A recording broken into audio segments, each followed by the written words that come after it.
자산 운영 투자 관리부터 좀 체크해 보도록 하겠습니다. 주식, 채권, FX 환율, 부동산, 은행, 현금, 오일, 유가, 비트코인, 코인, 금 이렇게 좀 나눠봤어요. 그리고 투자 유무에 대해서 O는 이제 투자할 만하다, X는 투자하면 안 된다, 세모는 이제 이거는 선택, 개인의 어떤 성향에 의해서 선택할 수 있는 영역. 그래서 주식은 지금 투자할 만하다. 비중은 40에서 55% 정도 고려하시면 될 것 같고, 자산에서 자산을 기준으로 해서 보는 거니까 채권은 투자하면 안 되겠죠. 채권은 뭐 계속 하락하고 있잖아요. 채권 가격. 채권 가격이 꾸준하게 하락하죠. 계속 폭락하죠.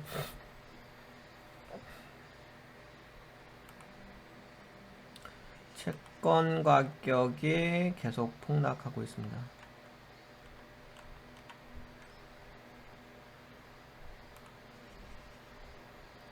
이건 환율일 거고. 채권 가격 어디 있지?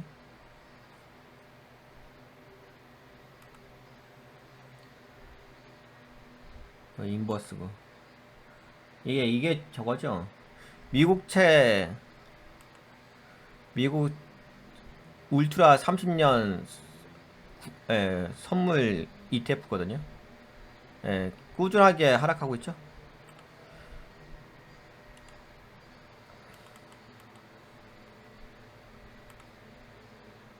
요게 이제 채권 쪽 장기 채권이라고 보시면 될 거예요. 네, 채권 가격이 계속 꾸준하게 하락하고 있습니다. 전저가까지 깰 기세로 해서 하락이죠.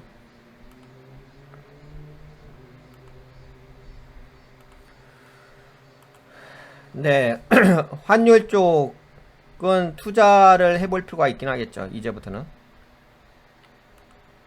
투자는 이제 1에서 15% 정도를 고려해 볼 수가 있고, 부동산 쪽은 당연히 투자하면 안 되겠죠. X 0%. 은행 현금성 자산은 좀 유지를 해줘야겠죠.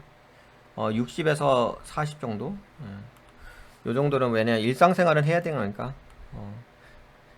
뭐 직장인분들은 상관없고, 어차피 직장인분들은 월급이 나오는 거니까 상관없는데, 직장인분들이 아니시라고 한다면 현금성 자산을 좀 갖고 계셔야 되겠죠. 유가는 뭐 요거는 선택의 영역이에요. 투자하고 싶으시면 투자하시고, 뭐 크루드 오일 쪽 투자하고 계시니까. 코인 쪽은 투자하면 안 되겠죠. 금 쪽도 아직은 투자할 타이밍이 아니고. 그래서 이제 요거에 대해서 제가 자료를 올려드렸죠. 그래서 좀 정리해서 말씀드린다면 9월 달에 좀 폭락장이 있을 거라는 어떤 소문이 좀 돌고 있죠. 네, 저는 9월 달은 아닐 거라고 생각하고, 저는 올해 11월 달 아니면 내년 1월 달 정도로 그때가 폭락장이 아닐까 그렇게 보고 있습니다. 그리고 주식은 지금 성장주 쪽에서 소비 섹터로 돈의 흐름이 옮겨가고 있죠. 이거는 뭐 제가 테마 섹터 시황을 좀 보면서 말씀드리고 있는데, 체크하면서. 네, 보시다시피 최근에 뭐 목요일날 금요일날부터 좀 체크를 해봤는데, 화장품, 카지노, 면세점, 백화점, 여객항공, 자동차, 로봇, 게임, 음식료 뭐 요쪽이니까 다 소비 섹터죠. 한창 뭐 에코프로, 포스코 사태가 있었는데, 그 사태 이후로 2차전지 반도체에서 소비 섹터로 돈의 흐름이 옮겨가고 있습니다. 채권 쪽은 투자하면 당연히 안 되겠죠. 채권 금리가 지금 12월까지 고금리를 유지할 것 같긴 합니다. 채권 금리 계속 올라가는 거 아시죠?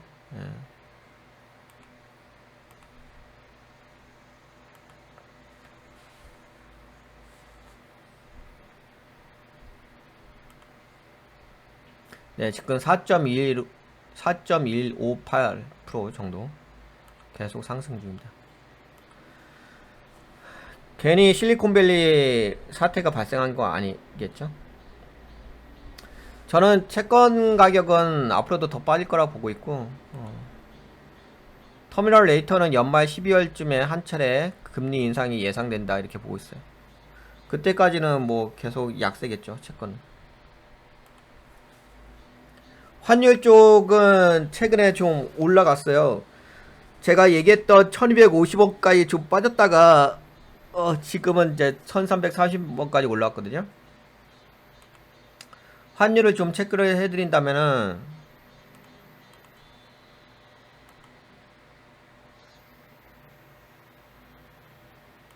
달러 원 환율 좀 체크를 해보도록 하겠습니다. 뭐 전반적인 흐름을 보시면은 그 흐름이 눈에 들어올 거예요. 네, 지금 보시다시피 1330원까지 올라왔죠.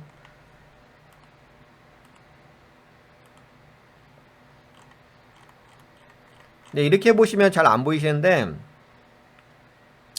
이렇게 한번 볼게요. 네, 주봉으로 한번 봐볼게요.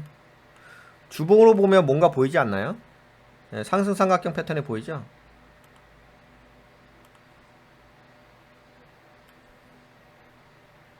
네, 쭉 올라가죠. 그리고 최근에 네, 1445원까지 올라왔었죠. 그렇죠? 그렇다면 지금 예전에 1997년에 네, 거의 2,000원대까지 가까이 올라갔었죠. 1990원까지. 거기서 빠졌다가 다시 반등. 이러다가 최근에 1445원까지 올라갔다가 네, 그 다음에 이어서 좀 조정받은 게 여기가 1215원이었죠. 그 다음에 이어서 다시 1250원 정도. 저점을 좀 계속 높여가는 모양새가 있죠. 여기가 1210원대, 1250원대.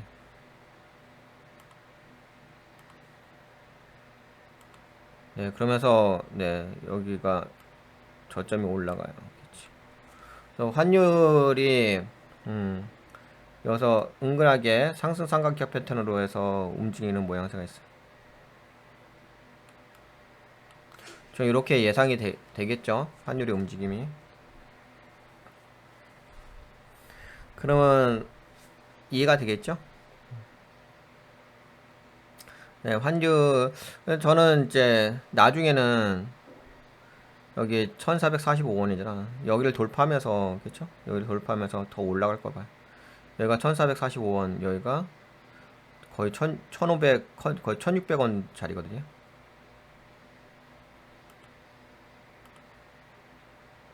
네, 여기가 1600원 자리. 1400원, 1600원 다 돌파할 거라고 봐요. 그러면서 뭐 얼추 올라가겠죠.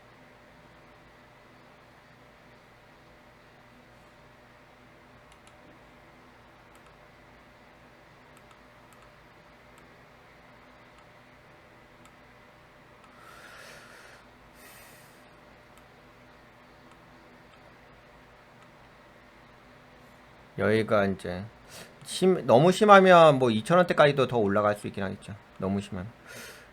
현재로서는 네, 우선 뭐 기본적으로 여기는 뚫을 것 같고요. 1445원, 1600원대 여기 다 뚫을 것 같고 더 올라갈 것 같긴 합니다.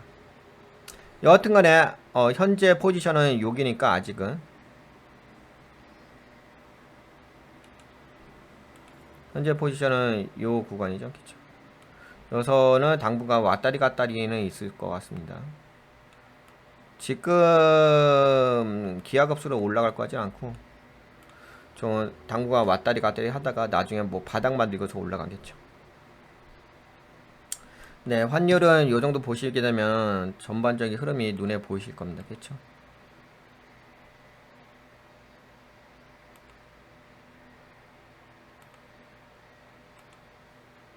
그 다음에 부동산 쪽은 뭐 지금은 제가 예상한 대로 부동산은 말씀드렸죠. 예. 근데 이거는 속지 말으셔야 돼요. 제가 부동산 얘기한 것처럼 제가 얘기한 그대로 움직이고 있잖아요. 지금이 이제 8월 13일이니까 8월 이제 중순이죠. 예. 제가 매수자 우위가 이때라고 말씀드렸잖아. 그쵸? 그래서 4월 중순쯤이 가장 네, 저렴하게 부동산을 살 수 있는 실수요자 입장에서 그럼 당연히 지금 올라가겠죠. 부동산 가격이. 지금이야 뭐 어차피 올해 연말 마지막이잖아. 어차피 가을 이사철이 있잖아. 거래 계약 기간이 있을 거 아니야. 그러면 지금 계약을 하는 타이밍이니까 당연히 거래가 있겠죠. 그럼 부동산 가격 올라가겠죠. 예. 하지만 이제 9, 10, 11월을 정점으로 해가지고 다시 떨어지기 시작하겠죠. 요거는 그냥 일반적인 그 부동산 사이클이에요. 이런 거는. 중요한 것은 이제 내년이겠죠, 내년. 지금은 이제 B파동, 여기서 A파동, 그 다음에 B파동을 해서 반등해주는 거고, 그 다음은 내년에 경제 폭망 오니까 부동산 가격 다 폭락하겠죠. 쭉쭉 떨어지겠죠. 네, 그래서 부동산은 뭐 지금은 언급할 수준도 안 되죠. 부동산을 지금 언급한다는 것은 좀 한심한 거죠. 한심한 거기도 하고, 좀 바보죠, 바보. 2차 바보. 예전에 영끌했던 그때 하고 또 두 번째 또 영끌. 요새 아마 저거 그 정부에서 특례 보금자리론인가? 그런 거 해가지고 그것 때문에 부동산 쪽이 좀 올라간 부분인데 그거야 뭐 일시적인 거죠. 대출이 뭐가 좋겠어요. 경제가 살아나야 되는 건데 경제가 안 좋은데 그거야 뭐 이제 대출을 뭐 편하게 받을 수 있게끔 특례 보금자리론이 있다 보니까 그런 거 있는 거지. 그거야 일시적인 거죠. 뭐 그게 평생 갑니까? 거기다 또 우리나라 건설사들이 또 철근 빼먹은 것들 그런 거 많이 나오고 있기 때문에 지금 부동산 해봤자 뭐 남는 게 뭐가 있겠어요. 그냥 단지 이사철이 있다 보니까 부동산 가격이 올라간다 그 정도인 거지. 그것도 기술적 반등인 거죠. 여하튼 간에 부동산 쪽에다가 만약에 투자를 좀 하고 싶다라고 생각되신다면 제가 보는 매수 적기는 2024년 말부터 2025년. 그러니까 아직 멀었죠. 뭐 지금 2023년이니까 이것도 제가 되게 짧게 잡은 거예요. 빨리 잡은 거야, 빨리. 여유롭게 하시려고 한다면 2026년이어야 돼. 예. 이것도 되게 빨리 말씀드린 거고 제대로 하시려고 한다면 2026년 요때가 가장 뭐 적기겠죠. 근데 요때가 매수하기가 쉽진 않을 거예요. 2026년에 부동산 매수가 쉽진 않을 거예요. 왜냐면 요때가 이제 슬슬 올라가기 시작하는 타임이거든. 2026년 정도는. 그렇습니다. 그리고 은행 쪽, 은행은 이제 현금하고 연관 지어서 이야기할게요. 현금성 자산은 60에서 40을 유지할 것을 권고합니다. 미련하게 뭐 주식에 몰빵하는 그런 미련한 사람들은 없겠죠. 설마. 그런 바보들은 없겠죠.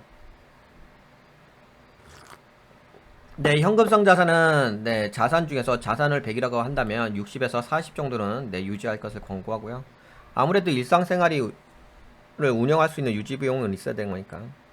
우리가 살다 보면 예상치 못한 일들이 발생하죠. 갑자기 뭐 건강상의 이유도 발생하고. 그럴 때 이제 또 자금이 또 돈이 돈이 필요할 때도 있는 거니까. 그런 리스크 관리도 해야 되는 거니까. 네. 어느 정도는 유지를 해야 되겠죠. 뭐 직장인들이면 뭐 괜찮긴 하죠. 직장인들이라면 월급이란 게 있으니까 괜찮은데 그렇지 않고서 뭐 자산의 관점으로 노년에 그냥 자산의 관점을 운영하시는 분들은 어느 정도 현금성 자산은 있어야 되겠죠. 그 다음에 이제 은행이 뭐 특례 보금자리론 그런 게 있어가지고 대출이 쉽다고 느껴지실 수가 있는데 그렇진 않죠. 지금은 이제 은행도 신용 긴축 정책으로 하기 때문에 이제 대출이 앞으로 어려워지겠죠. 근데 나중에 이제 대출이 좀 용이할 때가 있을 거예요. 그러니까 대출도 레버리지라는 거죠. 대출도 잘 활용하면 나한테 도움이 되죠. 근데 지금의 대출은 되게 위험한 대출이죠. 그래서 지금은 오히려 혹시 대출이 있으신 분들은 부채가 있으신 분들은 부채를 빨리 갚으시는 게 맞겠죠. 그러면서 본인의 신용도를 부정적에서 긍정적으로 평가로 유지를 하시는 게 좋을 겁니다. 이렇게 해야지만 뭐 나중에 이제 대출을 이제 반드시 필요할 때가 있을 거예요. 그러니까 부동산은 이제 뭐 2024년 말에서 뭐 2026년 그때 부동산을 어 매수하려고 한다면은 레버리지 효과를 활용을 해야 될 거 아니야. 그럼 대출이 필요한 건데 신용도가 안 좋으면은 대출이 안 되겠지. 그래서 여하튼 간에 신용도 항상 잘 유지하시고 현금성 자산은 일정 부분 유지하셔야 되고요. 현금성 자산이 없는 상태에서 뭐 주식에만 몰빵 때리면서 투자면 그것 자체가 지고 들어가는 거죠. 그 다음에 유가 쪽은 최근에 유가가 계속 올라가죠. 근데 제가 보는 것은 유가는 뭐 최근에 84.90달러인가? 거기까지 좀 올라갔었지. 저는 그냥 연말까지 72달러에서 85달러 수준에서 유지가 될 것 같아요.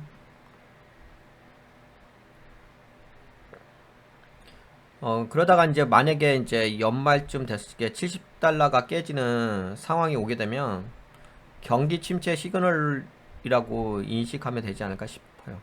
70달러를 깬다면.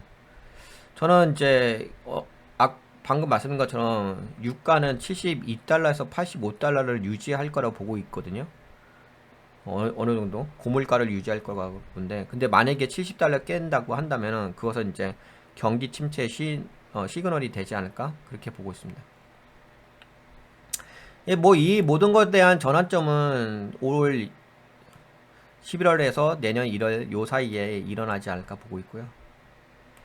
코인 쪽은 제가 뭐 유가는 이제 저거 세모로 표시했어요. 이건 옵션의 영역이라서 크루드 오일 쪽 투자하시는 분들도 계시니까 X는 투자하면 안 되는 거라고 표시한 거고요. 근데 비트코인도 저는 X라고 봅니다. 코인 쪽은 기술주인 나스닥과의 정비례 관계가 있어요. 그렇죠? 어느 정도 비례 관계가 있고 은행주하고는 반비례 관계가 있거든요. 은행주하고는. 근데 지금 뭐 최근에 약간 은행 쪽이 수익을 내고 있잖아요. 이자 마진 수익이 나면서 코인 쪽 그리고 나스닥은 최근에 약간 조정을 받고 있고요. 그래서 뭐 그렇게 본다면은 지금은 코인 쪽이 강하게 올라갈 수 있는 여건이 되어 있진 않죠. 근데 뭐 다시금 또 나스닥이 반등해 준다면 또 코인도 다시 올라갈 수 있긴 하겠는데 저는 뭐 아직까지는 그래 X로 보고 있습니다. 코인 쪽은. 왜냐면은 저는 나스닥이 그렇게까지 강하게 올라갈 거라고 보지는 않고 있거든요. 오히려 당분간은 물가 쪽으로 보고 있기 때문에 원자재 쪽으로 보고 있기 때문에 그동안 뭐 나스닥이 많이 올라왔다고 한다면 나스닥은 좀 어느 정도 선에서 유지가 될 것 같고 오히려 그 다우존스 쪽, 다우 쪽 그쪽이 좀 올라가지 않을까? 에너지 쪽하고 뭐 소비 섹터 이쪽이 좀 올라가지 않을까? 그렇게 좀 보고 있어요. 은행 쪽하고 그쪽이 뭐 금은 이제 안전자산이라고 불리우죠. 근데 지금 금 값이 그 온스당 1946원으로 떨어졌어요. 2,000원에서. 그렇죠. 근데 금을 한번 좀 보여드릴까요?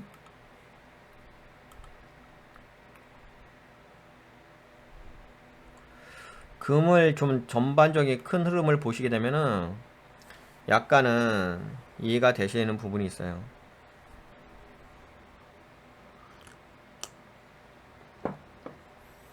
약간 이제 흐름을 좀 크게 보셔야 돼요. 금은 뭐 여러분들도 아시다시피 안전 자산이잖아요. 뭐 주식이 이제 위험 자산이죠.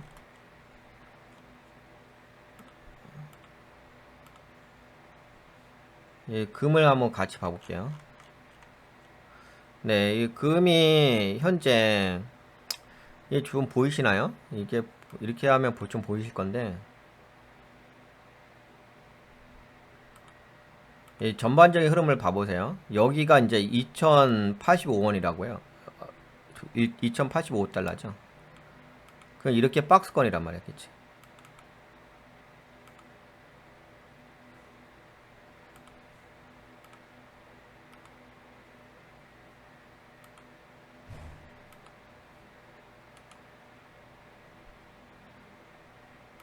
예, 지금 여기서 박스권에서 움직이고 있죠. 근데 이 박스권에서 한 번 찔러대고 두 번 찔러대고 세 번째 찔러대잖아요. 3 천장의 패턴이 나오고 있죠. 그러다가 여기서 다시 한번 빠지죠. 그럼 여기 이 박스권을 한번 지워볼게요.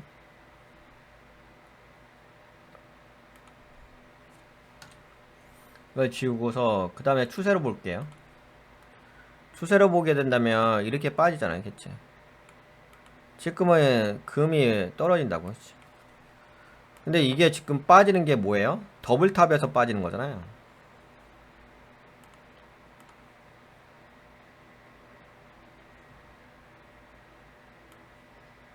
더블탑에서 이렇게 올라갔다가 그치? 추세가 꺾인 상태에서 빠지는 거잖아요. 그러면 이제 지금은 어떻게 볼 수가 있죠? 지금은 이 공간이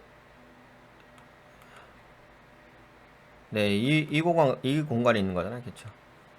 그러니까 이 추세선의 아래 공간이 있죠. 아래 공간에서 지금 놀고 있는 거잖아. 그쵸?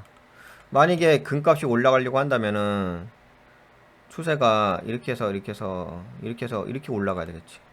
그러면 추세가 이렇게 다시 또 만들어줘야 된다. 근데 지금은 더블탑을 주면서 빠진 상태에서 여기서 움직인다고요. 근데 이제 아까 말씀드렸고 여러분들도 다 아시다시피 금이란 것은 안전자산이잖아. 근데 안전자산이 올라가지가 않잖아, 그치? 안전자산이 올라가지 않고서 지금 조정을 받고 있다는 것은 아직까지는 시장이 그렇게까지 뭐 위험하다라고 보기는 어렵겠지.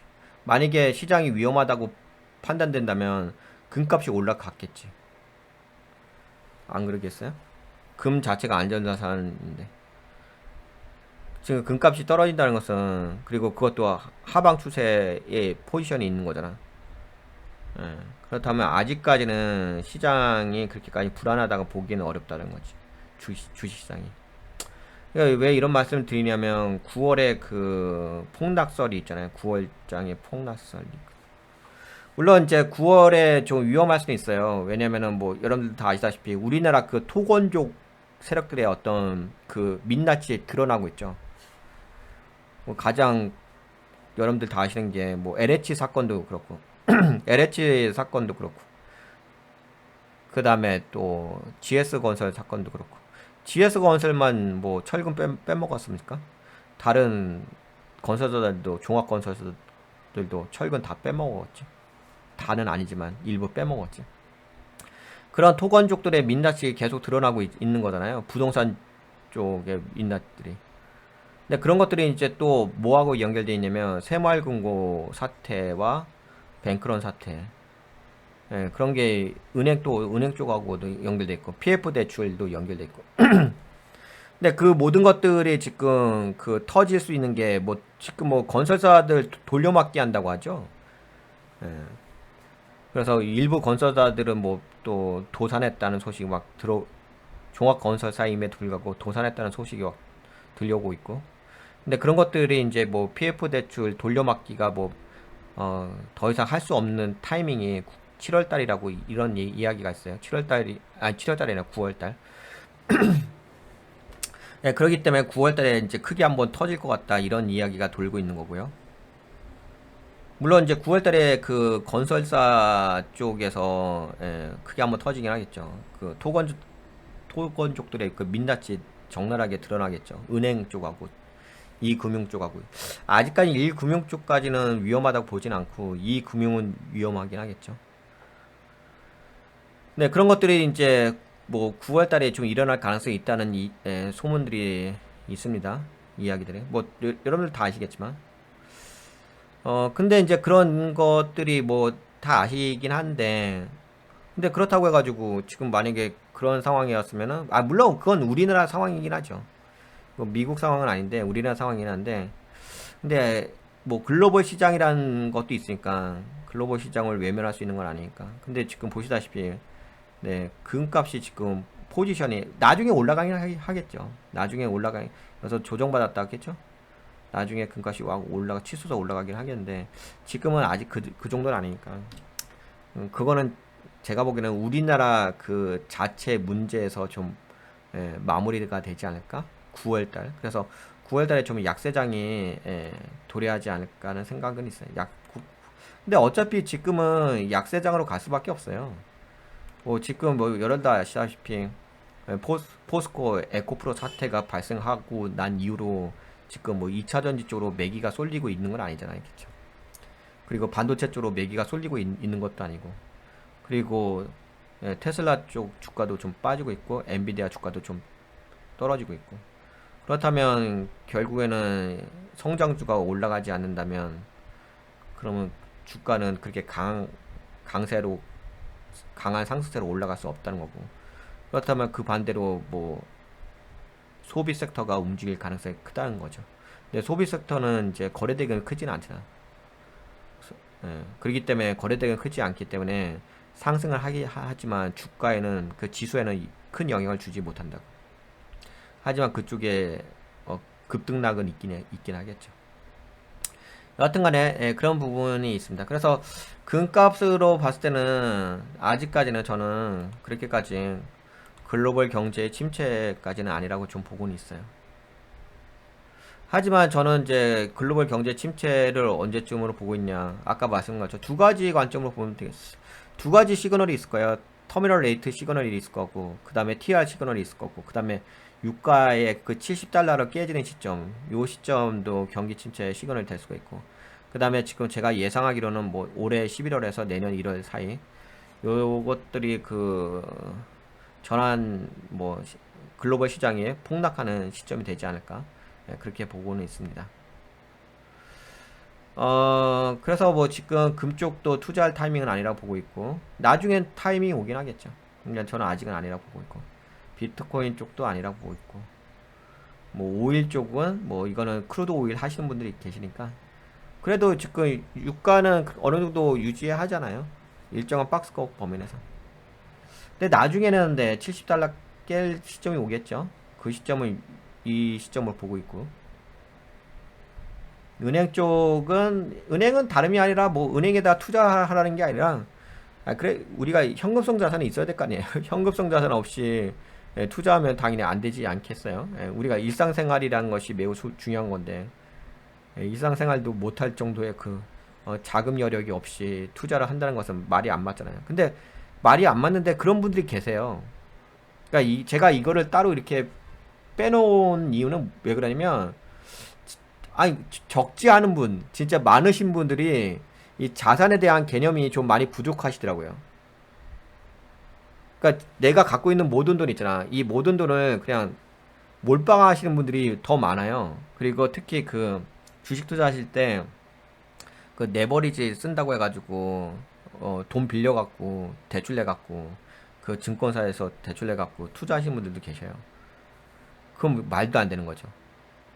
우선은 그건 말도 안 되는 건데, 그 말도 안 되는 행동을 하시는 분들이 적지 않게 많으세요. 그러니까 마음이 급해지죠. 마음이 급해지면 당연히 주식시장에서는 내가 돈을 잃을 수밖에 없긴 하겠죠. 그건 상상을 초월하는 경우죠. 근데 그런 상상을 초월하는 행동을 적지 않은 분들이 많이 하고 계십니다. 그리고 이 비중도 마찬가지야. 내가 현금성 자산이 있는데 현금성 자산을 다 몰빵 때리면서 다 투자해. 그러니까 내가 일상생활을 할 수가 없잖아. 일상생활이 안 되는 상태에서 주식을 투자하고 있어. 그러니까 대출은 아닌데도 불구하고 내가 일상생활을 할 수 없는 수준까지의 돈을 투자해서 주식에다가 몰빵해가지고 투자하시는 분들이 계시다는 거죠. 내가 현금성 자산은 있어야 될 거 아니야. 내가 그래도 일상생활이란 게 하루에 얼마씩 나가는 돈이 고정적으로 있는 거고, 한 달에 나가는 돈이 고정적으로 있는 건데, 그 돈까지 없는 상태에서 다른 데다가 부동산에 투자하고 있고 주식에 투자하고 있고, 그렇게 좀 너무 뭐랄까, 제가 이거는 어떻게 보면 당연한 얘기잖아요.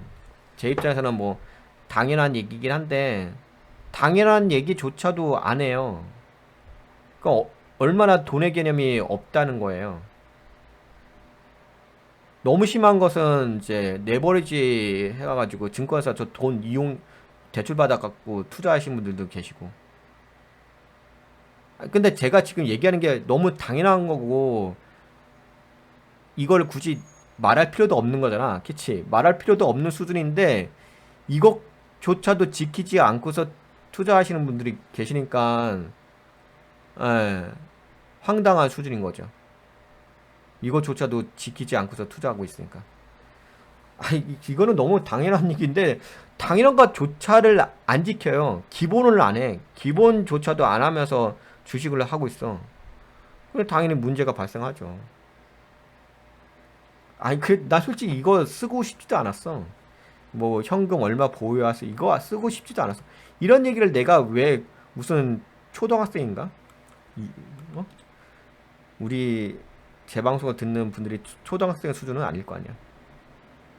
유아적인 수준은 아닐 거 아니야. 그래도 성인일 거냐. 성인인데도 불구하고 이런 기본적인 수준도 안 된 상태에서 주식을 한다는 거는 진짜 근데 너무 많으세요. 의외로 그런 분들이 진짜 많으십니다.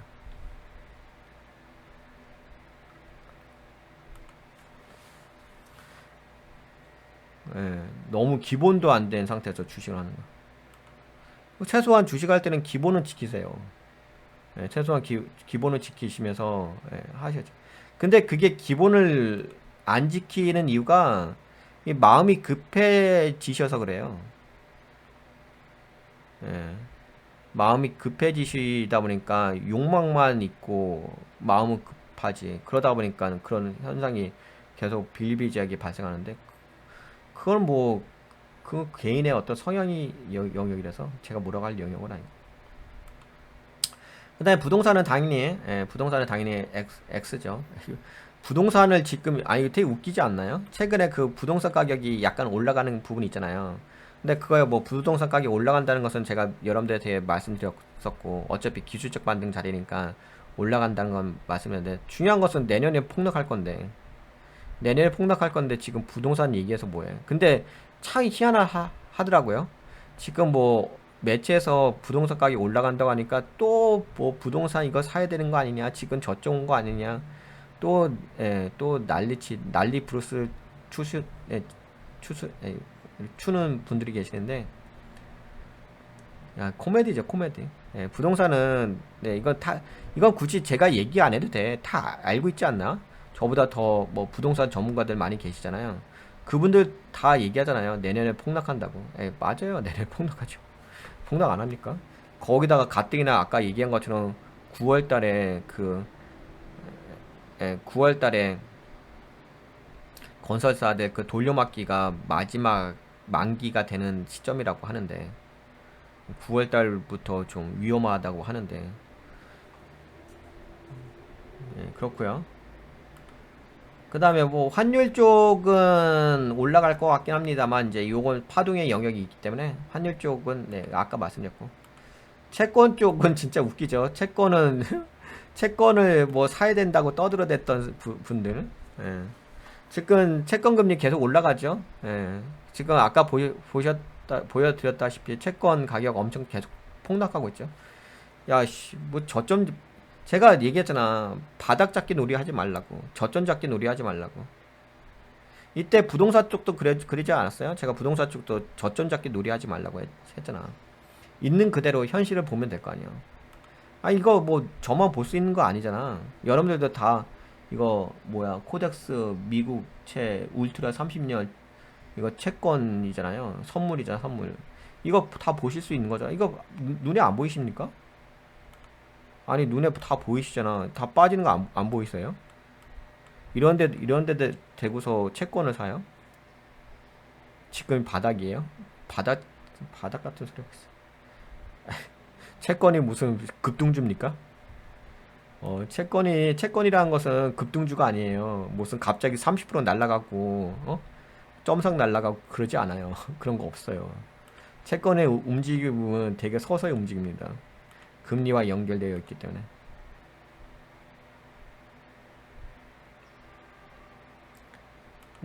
그래서 채권은 계속 빠지는데 무슨 채권이야. 너무 생각이 없는 것 같아. 근데 뭐 이것도 채권을 사야 된다고 얘기한 게 언제부터 그랬냐면 올 초부터 그랬죠. 올 초부터. 왜냐면 올 초 한 2월 달인가요? 3월 달부터 얘기했어요. 왜 그러냐면 이제 올해가 이제 금리 인상이 마무리가 되는 해기 때문에 지금부터 사놔야 된다. 사놔야 된다. 이것도 채권도 지금 폭탄 돌리기 하는 거죠. 폭탄 돌리기.